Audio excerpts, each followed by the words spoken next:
This is atrocity, abuse of authority.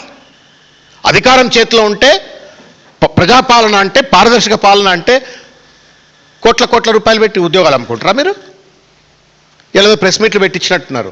563 ఉద్యోగాలు, 563 ఉద్యోగాలు అమ్ముకున్నారని మేము అంటలేము. ఎన్ని అమ్ముకున్నారో ఎవరికి తెలియదు. ఆల్ వీఆర్ సేయింగ్ ఇది విచారణ జరపండి అంటున్నాం. విచారణ జరపండి. అభియోగం వచ్చింది కదా, కోర్టు ఇంత పెద్ద మాట చెప్పింది కదా, విచారణ జరపాలనా లేదా? రేవంత్ రెడ్డి ఏమన్నా మీ ప్లాట్ల కొనుక్కున్నట్టు ఇదేమన్నా? ప్రజలకు సంబంధించిన ఉద్యోగాలు, వాళ్ళంతా ఆర్డీఓలు, డిఎస్పీలు, కమర్షియల్ ట్యాక్స్ ఆఫీసర్లు, పెద్ద ఉద్యోగాల్లో కూర్చునే వాళ్ళు. ఆ పోస్టులకు వెళ్ళి నిజంగానే అమ్ముడుపోయినట్టయితే సిగ్గు. The shame on democracy, same on the administration. కాబట్టి విచారణ జరపాలని చెప్పినాం. అసెంబ్లీ ప్రత్యేక సమావేశం పిలవాలా అని చెప్పినాం. హైకోర్టు తీర్పును యథాతథంగా అమలు చేయండి, పేద పిల్లలను మళ్ళా కోర్టుల చుట్టూ తిప్పొద్దు అని చెప్పినాం.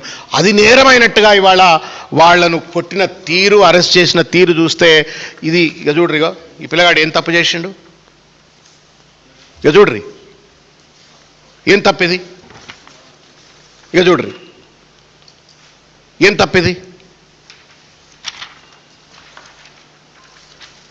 గొడ్డును గుంజుకపోయినాడు, గుంజుకపోతా అన్నారు. అదేదో గొర్రెపిల్ల అన్నట్టు.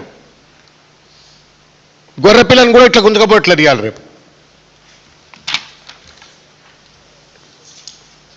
గొంతు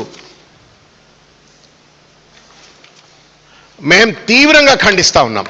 ఇది రౌడీ పాలన, ఇది రౌడీ పాలన. This is not democratic government.